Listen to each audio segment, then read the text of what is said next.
So আজকে হচ্ছে তোমার জন্য একটা অ্যাসাইনমেন্ট ডে। তার মানে তুমি এতদিন ধরে যে বুস্টআপ সম্পর্কে শিখছো, বুস্টআপের বেসিক জিনিসগুলো জানছো, কোথায় কী করতে হয়, কীভাবে কী করতে হয় সেটা জানো।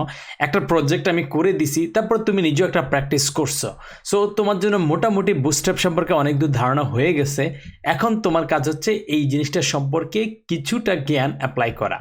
তো সেটা করার জন্য তুমি কয়েকটা কাজ করতে পারো। যে অ্যাপ্লাই করার জন্য আমরা তোমাকে একটা কাজ দিয়ে দেবো, এটা হচ্ছে একটা অ্যাসাইনমেন্ট। সো অ্যাসাইনমেন্টটা তুমি ডেফিনেটলি যদি করে অন টাইমের মধ্যে জমা দিতে পারো তাহলে তোমার জন্য খুবই ভালো, তুমি কমপ্লিট মার্কসটা পেয়ে যাবা। এবং এটার সাথে মিল রেখে তুমি যদি এক্সট্রা কিছু করো সেটার জন্য তুমি আরেকটু বোনাস মার্কস পাবা। তো আমরা এটা অ্যাসাইনমেন্টটা কী সেটা জানার জন্য আমরা গিট হাবের মধ্যে চলে যাই এবং গিট হাবের মধ্যে প্রোগ্রামিং হিরো 1 এই যেই অ্যাকাউন্ট আছে সেই অ্যাকাউন্টের মধ্যে যাই।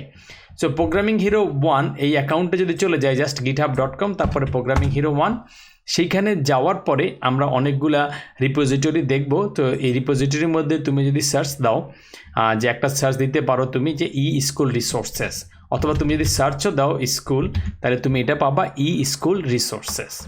এই জায়গাটা যদি যাও তাহলে তুমি মোটামুটি এই অ্যাসাইনমেন্ট সম্পর্কে জানতে পারবা। তো অ্যাসাইনমেন্টের কিছু স্ক্রিনশট বা এটা সেটা দেওয়া আছে। তুমি যদি সিম্পলভাবে এটাকে ক্লোন করতে জানো তাহলে ক্লোন করে ফেলো, আর না জানলে তুমি জাস্ট এটাতে ক্লিক করবা, তারপরে তুমি জাস্ট ডাউনলোড জিপ করে দিতে পারো। তো এটা হচ্ছে পুরো বাংলা সিস্টেমে তুমি ডাউনলোড করে ফেললা। যতক্ষণ ডাউনলোড লাগলো, ডাউনলোড হয়ে যাওয়ার পরে জিনিসটা আমরা দেখবো যে ওইখানে আমাদের কী কী কাজ করতে বলছে আর কি। সো আমরা এটার জন্য আমাদের যেই ডাউনলোড ফোল্ডার আছে সেখানে গিয়ে আমরা বসে থাকি, যখন ডাউনলোড হবে তখন আমরা এটা দেখবো। আপাতত ডাউনলোড হচ্ছে। তো এইখানে আমাদের আসলে একটা সিম্পল সাইট আছে, সাইটটা আমরা চাইলে নিজেরা লাইভ এখানে দেখতেও পারি। এটা একটা লিঙ্ক, এখানে তুমি দেখতে পারবা কোনো একটা জায়গার মধ্যে এই যে ফিগমা এই জায়গাটা ওপেন করবা। সো অনেকবার তোমরা হয়তো শুনে থাকতে পারো যে ফটোশপ নামে একটা জিনিস আছে, এবং ডেভেলপারদের কাজের জন্য অনেক সময় ফটোশপের টেমপ্লেট দিয়ে দেয়। যে ফটোশপ একটা টেমপ্লেট দিয়ে দেয়, মানে ফটোশপ একটা ডিজাইন করে দিয়ে দেয়, ডেভেলপারটা এটা ধরে ধরে তারপরে ওটাকে হয়তো ডেভেলপ করে আর কি। তো সেই ফটোশপেরই মানে চেঞ্জ হতে হতে মডার্ন আরও কিছু ওয়েব বেস টুল আসছে। এর মধ্যে যেই টুলটা সেটা একটা নাম হচ্ছে ফিগমা। তো তুমি এখানে দেখতে পারবা, তুমি এই লিঙ্কে যদি যাও, কিন্তু তুমি যদি হচ্ছে এখানে লগ ইন করা থাকো তাইলে তুমি তো বিভিন্ন জিনিস সিলেক্ট করে বিভিন্ন ডাইমেনশন বা এটা যেটা জানতে পারবো যে কোনটা ডাইমেনশন কত কীরকম হইতে পারে নর্মাল কেসে, তারপরে রেসপন্সিভ হলে কি হইতে পারে সেটা তুমি নিজে তার কন্ডিশন অনুসারে তুমি ডিফাইন করে ফেলতে পারো আর কি। সো প্রথমত আমরা যদি এখানে যাই, আমরা আপাতত তেমন কিছু করতে পারবো না, এটা জাস্ট দেখতে পারবো, এটা নাড়াচাড়া করতে পারবো। কিন্তু আমরা যদি সাইন ইন উইথ গুগল দেই, তোমার যদি গুগল অ্যাকাউন্ট থাকে ডেফিনেটলি, বা যে কোনো একটা অ্যাকাউন্ট দিয়ে তুমি যদি লগ ইন করো তাহলে তুমি বলে দিতে পারো যে তুমি কী হিসাবে লগ ইন করতেছো। বললাম যে আমি একজন সফটওয়্যার ডেভেলপার, সেই হিসেবে আমি আমার অ্যাকাউন্টটা তৈরি করে ফেলি। যদি তৈরি করে ফেলি, প্রথমবার তোমার যদি ফিগমা অ্যাকাউন্ট না থাকে তাহলে তুমি সেখানে যাওয়ার পরে তোমাকে এই বিভিন্ন এলিমেন্ট বা এই জিনিসগুলো সিলেক্ট করতে দিবে অ্যাজ এ ইউজার হিসেবে। ধরো তুমি বুঝে ফেললা যে এই জায়গাটায় এই যে জিনিসটা আছে সেটার উইথ তুমি ফিক্সড করতে পারো অথবা রেসপন্সিভ করতে পারো, বাট এইখানে একটা ডিজাইন দেওয়া আছে। তো সেখানে বলা হচ্ছে যে এইটার উইথ কত, এই ডান পাশে কিন্তু তুমি দেখতে পারবা কত আছে, 1440, বা হাইট কতটুকু আছে এতটুকু আর কি।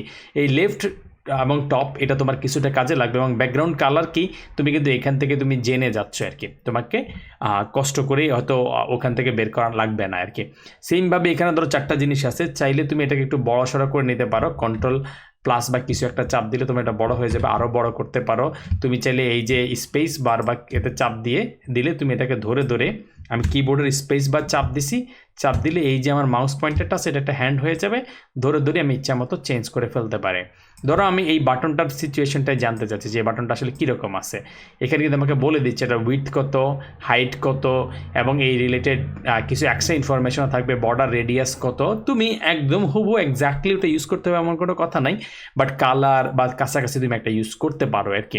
আর কিছু এক্সট্রা ইনফরমেশন থাকবে, ডিসপ্লে, ফ্লেক্স, হাবি যাবি, ওই জিনিসগুলো তুমি ইগনোর করে তুমি তোমার মতো করে করতে পারো।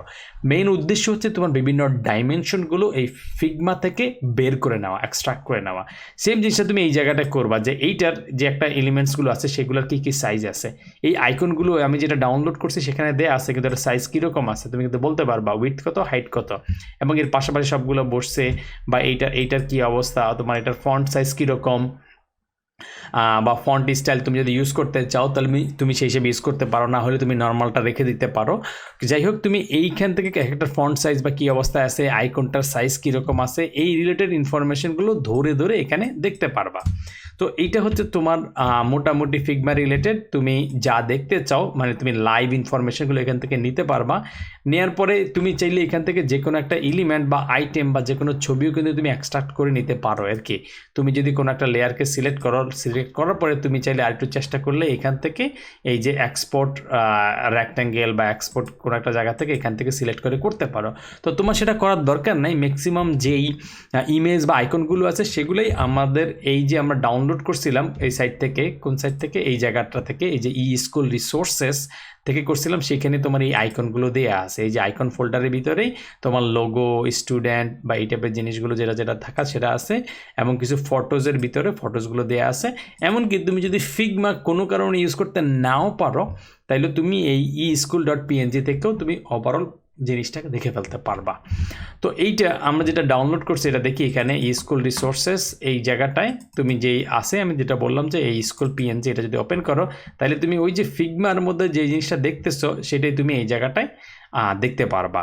তো এই বেচারা আস্তে ধীরে ওপেন হইলে আমরা দেখতে পারবো এই যে ওটার মতোই। তুমি চাইলে এটাকে বড় সড়ো করে ফুল স্ক্রিন করে আরও যদি কিছু তোমার করা লাগে, তুমি বড় যদি করে দেখতে চাও তুমি বড় করে দেখতে পারো আর কি, কিছু একটা করে যেভাবে তোমার সুবিধা হয় সেটা দেখতে পারো, ওই জিনিসটা তুমি দেখতে পারো। কিন্তু এটা যেহেতু একটা ছবি, সেখান থেকে তুমি ওই এলিমেন্ট বা আইটেমগুলো ধরে ধরে হয়তো ওই হিসাবে জানতে পারবা না, আর কিছু না আর কি। তো এই জন্য ফিগমা ইদানিংকালে অনেক বেশি জনপ্রিয় হচ্ছে। তো তোমরা যারা ভাবতেছো যে ফটোশপ টু HTML, মানে যেটাকে বলে PST টু HTML, সেটারই একটা হয়তো ফিগমা টু HTML, এই টাইপের একটা জিনিস তুমি করবা। সো ফিগমা রিলেটেড অত বেশি মানে ওরিড হওয়ার কিছু নাই। তুমি যদি এখান থেকে বের করতে পারলা, মোটামুটি ধরে ধরে জিনিসগুলো দেখতে পারবা, এখানে কি আছে না আছে, কোনটা কি পজিশন আছে সেটা তুমি জানতে পারলা। সো এখানে ফিক্স জিনিস আছে, এটা রেসপন্সিভ পুরোপুরি নাই। সো তুমি চাইলে তোমার মতো করে তোমার চিন্তাভাবনা দিয়ে তুমি এটাকে রেসপন্সিভ করে ফেলতে পারো। তো এইটা হচ্ছে তোমার অ্যাসাইনমেন্ট, এবং এই ছবিটাও দেয়া আছে। যদিও এখানে তুমি আলাদা আলাদা এলিমেন্ট সিলেক্ট করতে পারো, ওটা নিয়ে তেমন চিন্তা করার দরকার নাই। এই ছবিটাই এইখানে তোমার ফটোজের ভিতরে সম্ভবত দেয়া আছে, যেমন হচ্ছে মেবি ইলাস্ট্রেশন, এটার মধ্যে সম্ভবত তোমার দেয়া আছে ওই ফটোসটা, এই ফটোসটা এখানে দেয়া আছে। এছাড়া তুমি যদি হচ্ছে ম্যান, মানে ওই যে একটা মনুষ্য আকৃতি আছে এই যে তোমার নিচের মধ্যে এই জায়গাটায়, সেই ছবিটা দেয়া আছে। সো তোমার যেই যেই রিসোর্স লাগবে মোটামুটি সবগুলো এখানে, বা 3টা কোর্সের ছবি, এই যে মডার্ন কিছু একটা, এই মডার্ন সাইকোলজি বা তুমি চাইলে এই নামগুলো চেঞ্জ করে দিতে পারো আর কি। সো তোমার অ্যাসাইনমেন্টের একটা বড় অংশ হবে যে এই জিনিসটাকে মোটামুটি বুটস্ট্র্যাপ দিয়ে বানানো, তার মানে তোমার বুটস্ট্র্যাপ ইউজ করতে হবে। সেকেন্ড জিনিস হচ্ছে তুমি তোমার মতো করে এটাকে রেসপন্সিভ বানাবা। হয়তো এরকম হবে যে তুমি যদি খুব ছোট করে ফেলো তখন এটাকে একটার নিচে একটা হয়ে যাবে, মাঝামাঝি হলে হয়তো 2টা থাকবে, তারপরে একটা হবে, এরকম কিছু একটা। সেম জিনিসটা এখানে করবা। আর হচ্ছে নিচের মধ্যে এই জিনিসগুলো থাকবে, এগুলোকে তুমি সেই হিসেবে যতটুকু তোমার কাছে মনে হয় রেসপন্সিভ করা উচিত তুমি সেই হিসেবে রেসপন্সিভ করবা। মানে বুটস্ট্র্যাপ ইউজ করা এবং রেসপন্সিভ করাটা তোমার কাজের অংশ। যখন তুমি তোমার এই কাজটা করে ফেলবে একদম খেয়াল করে তুমি ডেফিনেটলি একটা গিটহাব রিপোজিটরি খুলবা। এটার জন্য তুমি যে কোনোটা নাম দিতে পারো, এই স্কুল রিসোর্সেস বা কিছু একটা করে ওই রিপোজিটরিতে গিয়ে ভালো করে খেয়াল করে দেখবে এই রিপোজিটরিটা এখন ওপেন করা আছে। তুমি যদি এটাতে যদি ক্লিক করে তারপর এটা লিঙ্ক দাও তাহলে কিন্তু আমরা বুঝবো না, তোমার অনেক রিপোজিটরি আছে। তার মানে তুমি দরকার হলে তোমার প্রোফাইলে গিয়ে এখানে প্রোফাইলে ক্লিক করে ইয়োর রিপোজিটরিজে ক্লিক করে তারপরে যেটাতে তুমি অ্যাসাইনমেন্টটা করছো সেইটার লিঙ্কটা ওপেন করে তারপরে সেই ইউআরএলটা আমাদের যেই অ্যাসাইনমেন্ট সাবমিট করার 2টা বক্স আছে সেই বক্সের মধ্যে এইটা একটা কপি করবা। আবার এটাকে গিটহাবে হোস্টিং করবা, যেটা তুমি ধরো এইখানে সেকেন্ড ওয়েবসাইট বা কিছু একটা যেটাকে তুমি হোস্টিং করবো। হোস্টিং করার পর তোমার একটা ইউআরএল আসবে, জিএস পেজেস বা ব্রাঞ্চেস যেটা তুমি খোলার সেটা খুলবা। সেটা খোলার পরে সেইটার লাইভ সাইট যাতে আমি ওই ইউআরএলে ক্লিক করলে সেটা আমি দেখতে পারি সেইটাও তুমি কপি করবা। কপি করে সেই ইউআরএলটা যাতে আমি দেখতে পারি বা যে অ্যাসাইনমেন্ট দেখবে সে দেখতে পারে সেইটা কপি করে এই 2টা জিনিস তুমি আমাদের অ্যাসাইনমেন্টে সাবমিট করতে হবে।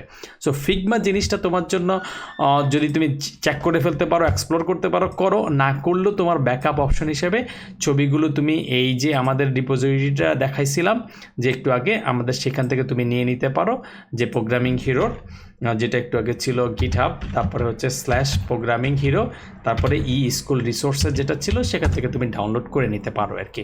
সো এই ভিডিওটা আপাতত থাকলেই তোমাদের অ্যাসাইনমেন্টটা এনজয় করো, যতটুকু পারো নিজে করো, মানে এখান থেকে ওখান থেকে টানাটানি করে এটা সেটা নিয়ে বা আরেকজনটা কিছু একটা করে নিলে তোমার আসল শিক্ষাটা হচ্ছে না। তোমার আসল শিক্ষাটা অনেক অনেক বেশি জরুরি, কারণ তুমি যদি নিজে শিখে হয়তো খাটাখাটনি করে তুমি যদি অর্ধেকও করো, সেটাই তোমার জ্ঞান, সেটাই তোমার অর্জন। দরকার হলে তুমি একদিন বেশি লাগানো লাগলে লাগাও, কিন্তু নিজে ধরে ধরে করো। কাজ কিন্তু খুব বেশি নাই এখানে, বরং আমরা যে প্র্যাকটিস সেশনগুলো করছি তার সাথে কম আছে। তুমি দেখে দেখে দেখো যে কোন জায়গায় কী আছে, ঘুটে ঘুটে দেখো, বুঝো কোন জায়গায় কী আছে, কোন জিনিসটা আছে। কোনো একটা আইকন তুমি যদি ইউজ করতে পারো পারলা, যদি আইকন ইউজ করতে না পারো তাহলে তুমি সেটাকে কোনোভাবে এখান থেকে এক্সট্রাক্ট করে বা কিছু একটা নিয়ে তুমি করার চেষ্টা করো। তাহলে এই হিসাবে তুমি আস্তে আস্তে জিনিসগুলো যখন নিজে নিজে করবা এবং নিজের প্রতি অনেস্ট থাকবা, তাইলে তোমার শিক্ষাটা কষ্টকর হইলেও এটা তোমার কাজে বেশি লাগবে। সো নিজে সিরিয়াসলি করো, সিনসিয়ারলি করো। বেশি চালাকি করলে চালাকি তোমার সাথে করা হবে, তোমার ফিউচারের সাথে করানো হবে, অন্য কারোর সাথে করানো হবে না। তো নিজে নিজে করো, সিনসিয়ারলি করো, এই সিম্পল একটা সাইট বানাই ফেলার চেষ্টা করো, তাইলে সেটা তোমার লাইফে অনেক অনেক কাজে লাগবে আর কি। এবং এই একটা ডিজাইন দিলে সেটা করে ফেলতে পারাটা একটা বড় ধরনের কোয়ালিফিকেশন একজন ডেভেলপার হিসাবে। তো তোমার অ্যাসাইনমেন্টের জন্য ডেফিনেটলি শুভকামনা থাকলো, এবং কখনোই ওটা এক্সপেক্ট করো না যে কোনো একটা সাপোর্ট নিয়ে বা কারো কাছে সাপোর্ট নিয়ে তুমি তোমার কাজটা নিয়ে নিবা। রাদার তুমি এমনভাবে দিবা যে হচ্ছে এক্স্যাক্টলি যে আমার এইটা হওয়ার কথা কিন্তু এটা হচ্ছে না, কেন হচ্ছে না ওটুক কি আমি চিন্তা করতে পারি সেইটা। তুমি কি এটা বলতে পারো না যে আচ্ছা এইটা কীভাবে করবো সেটা করে দেন, তাহলে সেটা কিন্তু অ্যাসাইনমেন্ট তোমার করা হইলো না, তোমারটা তোমাকে করতে হবে। হয়তো কোনো একটা জিনিস এইভাবে কাজ হওয়ার কথা, সেটা কাজ হচ্ছে কি না, না হলে তুমি সেটা পোস্ট করবা। আর যদি তুমি হেল্পের জন্য পোস্ট করো তাহলে ডেফিনেটলি তোমার হয়তো তোমার লাইভ সাইটের লিঙ্ক অথবা অ্যাটলিস্ট গিটহাবের লিঙ্ক এবং কি আসার কথা আসে নাই সেটার স্ক্রিনশটটা পরিপূর্ণ নিয়ে তারপরে তুমি হেল্পের জন্য পোস্ট করবা। করলে আশা করি জিনিসটা তোমরা এনজয় করবা এবং কিছুটা কাজে লাগবে। সো এই ভিডিওটা আপাতত এখানেই থাকলো। অ্যাসাইনমেন্ট করো এবং সাবমিট করে দাও অন টাইমে। ডেডলাইনগুলো হচ্ছে পোস্টে দেওয়া আছে, সেখান থেকে তুমি জেনে নাও, তাইলে তোমার জন্য মোটামুটি ভালো হবে। আমরা আস্তে আস্তে এই মাইলস্টোনটাকে শেষ করে ফেলবো। সো এই ভিডিও আপাতত এখানেই থাকলো, দেখা হবে নেক্সট ভিডিওতে। All the best.